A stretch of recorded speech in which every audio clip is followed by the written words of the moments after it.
Good evening, fellow punters. I'm still on my holidays wherever I am. Someone said, was it where the chiefs hang out? It could well be. You could imagine just Indians coming up over the top of the mountains there in the distance, or coming out from under the trees. I don't know where it is. I wouldn't mind being there for a few days. That could be the long-term plan. It's 25 to 7 on Saturday evening. After a good enough day's racing, we didn't have a winner though. The closest we came was third with Revels Hill. That looks like a dour stare. Something like the Midlands Grand National maybe for that 4 mile or that long race out in Czechoslovakia might suit it. Attica was very disappointing, I thought, in the first race. And actually, that horse that won that race, I backed it in Cheltenham last autumn. And it improved for the step up in trip because the ground was pretty much similar. Just the one that I was afraid of, Base Note. Yeah, that was one I had marked down to have a win bet on, but I went with my loyalty. But there was a stone. There was £19 in the difference, and as I say, weight will stop a train. That one will win again too, I'd say, but I won at a nice price. The Shishkin back to its best today. Just threes for the Ryanair prior to running. It's 11 to 10 now. So Fakir probably will stay at home and go to Aintree like last year, I would imagine. Another disappointment in Ireland, the Stigsnap Hot to Calour. He always finds a way to lose. Looked like he'd win and coming to the second last and then made a howler at the last. I don't know what to do with him. He won't be going on the boat either. We had one more. The horse was going for 4 for us, but the ask was too much. I have a couple for tomorrow. Somebody is going to Musselburgh tomorrow. I was looking through the card. The only horse I could come up with was this one here, Heros de Moutiers. And it's not a real solid. Well, it's a bet, but it won a point to point with Donica Doyle. And it's brought along, I thought, nice, and you could use the word gingerly or gently. But the last 2 runs back, the 8th of December, it went off from the front and it didn't seem to stay. Then they changed tactics the last day and they settled in about 4th or 5th place all the way through. And it was third, beaten Short Head for second by that Prairie Wolf, and that was well gambled on. It was 6 to 4 favourite on the day, and the previous time it ran, I think it was 12s into 11 to 2, so they knew that was well handicapped. So it's now this is real bottom of the barrel shot, but it's carrying top weight. It's a 4 to 1 shot there. It's a 5 to 1 shot. If you had 5 to 1, you could back it each way, so as not to give the money on a Sunday. Paying 4 places there, that sounds like a bet. If you could get 5 to 1, 4 places. And I wish whoever's going to Musselburgh tomorrow the best of luck. It's a grand city there, Edinburgh. It's on my to-do list, must-do list to visit again shortly. We'll look at the Punchestown card tomorrow. The cross-country chase is the first race tomorrow. This is always a race that you look straight away at in the Bulger. He does well. Last year's winner was Midnight Maestro, but it hasn't done a lot since, but it's 11. But then again, it hadn't done a lot before it won last year. But there's an interesting horse here, I thought, is Hardline. Now, I know it's an 11-year-old. It was only a couple of years ago it was rated in the high 150s, and it was racing in top-class races. So you wouldn't know, it might be working out with Delta Work or something, but if you look back there a couple of years ago, even last spring, it was up against Mellon, an easy game, rated 155, 150. Then it came down along the line, But to put it point to point in this winter, and it has 1, 2, and second, third. It's rated 133, and like it's hard to believe it's getting weight off a 79 rated horse and a 98 rated horse. So it's interesting that they're going this route with it. 5 to 1, it's 3 to 1 in some places. It was 4 to 1 there earlier. The 140 is a novice chase. This was an even money shot earlier. Indiana Jones, I see it's gone into 8 to 13 in places now. If this was a handicap, he would be given £3 to Galley Hill, and he's getting 4.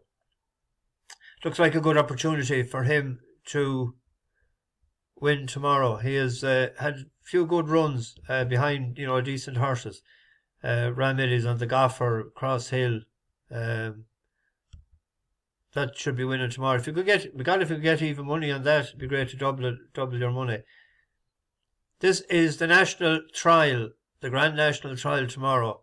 There are only 12 though in it, but we have a few bus horses. We have a horse there that won for us last time out, Angel's Dawn, but the horse that it beat was Ballykeen, and that could only finish third or fourth last weekend. So that form isn't up to much, I thought. Deal Kerr won the Leinster National for us last year, and we didn't tip it up for the Paddy Power Cup because we didn't think the ground would be soft enough, but it was soft, finished second at 40 to 1. But it's yielding to soft tomorrow, and I think that sets it up for Coko Beach to get out in front tomorrow with Ben Harvey. He ran well for us in the Thyestes Chase, finishing 4th. And that run should bring it on. And I seen 5 to 1 there earlier. I thought that would be a cracking each way bet at 5 to 1. They're paying 4 places in a few places as well there. The 240, another intriguing encounter tomorrow. It's the Apples Jade Mare's Novice Hurl. Harmonia Maker done us a couple of good turns, and it's rated 133, so that should, it's a proper little horse. It should go from the front, you'd imagine. Aoife Grace likes to go from the front as well. It let us down 2 runs back for a double, but the horse that it beat her is no slouch, and it was 4th in the Ashrow Diamond race. Aoife Grace won handy enough, won by 30 lengths, I think, next time out. What could have been, we hope that this horse will run well, because this was 4th the last time in Ashrow Diamond's race. And seeing that we are sweet on Ashrow Diamond, we hope that form stacks up. And then you have another horse. She could be anything. This was 3rd to Impair et Passe. So anyone that fancies that one, I know the Stig does, that you'd be hoping that would run a good race tomorrow to give a bit of credibility to that form. But the horse that has won for us a couple of times is Harmonia Maker, so that's the horse I hope will win tomorrow. It'll go out in front. It's rated 133. It's a solid little horse. On to the Maiden Hurl. This is a tricky encounter because the reserve, it seems to be a lot of money for us, so it must be going to run, is that Zafiro Dodville for Gordon Elliott. See there at the bottom there, it's the reserve, and there's no jockey listed for it, because the horse with the best form, I thought, in the race is Quirk's Gate. Quirk's Gate was 2nd to Hunter's Yarn, and Hunter's Yarn went on and won a better race since then. Senior Chief was 2nd in a maiden hurl first time out. Now, it doesn't show there, but that had won a point to point further back, so the step up in trip to 2 miles 4 should suit. This is a handicap hurl, It has a bus horse in it that won for us the last time, Verdant Place. This won over 2.5 miles, and if you remember, we got it at a nice price. I think it was 130 or something, and it was under the cosh about 2 or 3 furlongs out, but it stayed on, and it even pricked its ears coming to the last, which is always a good sign that there's a bit left. The step up and trip, you'd imagine, would suit. Bluebell Diva has won 2 out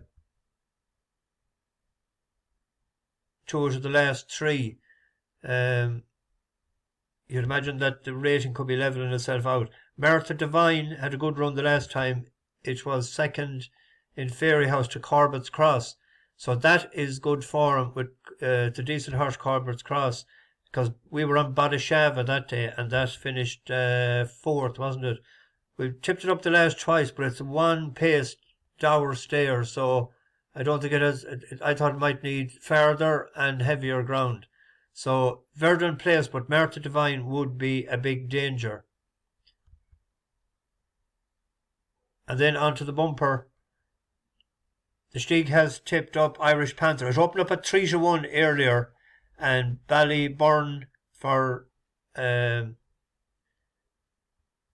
Mullins and the owner Robert. That's the Bagnall colours. Bartlett, the Bartlett colours. That opened up slight odds on 11 to 10, I think. So there's money for them too. So, but Elliot has won as well, first time running tomorrow. It ran in a pint to pint. And then you have a charity race or a challenge race after. I think there's betting on it, but I wouldn't be touching that. I went through some of them. I'll put up a couple of bets in presently, but I know I definitely will be back in Coko Beach at 5-1, and Verdant Place probably because we better than last year, but I'd be very afraid of that Martha Divine in it. Anyway, bash the bookies. Over and out.